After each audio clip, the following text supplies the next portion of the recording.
Hi, welcome to our second video. Today I'm going to talk a little bit about test riding. Now, I don't want to talk about any test specifically. I'm just going to give you a few tips that will help regardless of whether you're riding at intro or Grand Prix. My first tip is when you're riding around the outside of the arena and you're about to start your test, have a plan.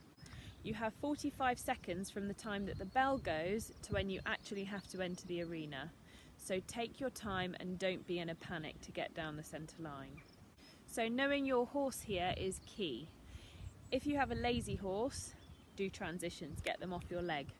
If you have a sharp horse, transitions work for them too. Make sure that they're accepting your aids before you go into that arena. If you've got a spooky horse, guess what? Transitions work with them too. Work out what they're likely to spook at, whether it's a banner or the judge's car or a flower, and go and do a transition next to whatever they're spooking at so that you know when you go past it, when you're in the test, they're listening to you. And my next tip is corners. One of my pet peeves when I'm judging is people who don't ride their corners properly. I am yet to see someone who is actually genuinely allergic and comes out an unsightly rash when they go into their corners. So the best way to train your horse to go into corners properly and for you to ride corners properly is to half halt or make a transition between the paces or within the pace, doesn't matter, before you get to the corner, i.e. slow down. Inside flexion, really important. Don't like seeing horses going around corners without side flexion or bend. Inside flexion, then go round the corner, ride forward and positively out of your corner. And that leads me nicely into my next tip, accuracy. If you ride a poor corner, it's very difficult to ride the next movement accurately. The trick with accuracy is to work out why you can't be accurate. So is it to do with lack of control? Is it because your horse is spooking? Is it because you've got poor spatial awareness? Any of these things can be a factor in whether or not you can ride a 20-metre circle or whether you can place the third one of your 5 3-time tempi changes correctly over X. It all comes down to the same thing. Do you have enough control over the horse's body and way of going to be accurate? And my final tip is learn how to ride your horse tactfully.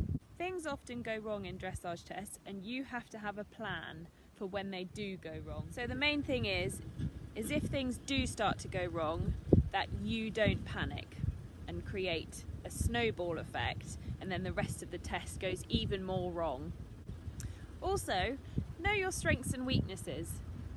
If you're really awesome at medium trot, go for it down that long diagonal, ride for a 10. If you're slightly rubbish at simple changes, for example, ride for a 6. Ride for a safe 6 rather than trying to ride for an 8. Now remember, judges are people and we want to give the marks. We don't want to give poor marks. We feel really awful when that happens. I hate giving anything 5 or less. I'd far rather give everybody 6 or above the entire time. I feel so guilty when I have to give somebody a 5 or below.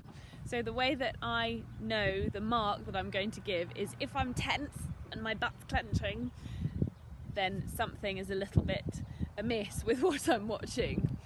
If it's making me smile and I'm feeling relaxed, and I'm not worrying that they're going to forget their test at any point and I can just sit back and kind of enjoy the experience of judging this particular combination, high marks are flowing.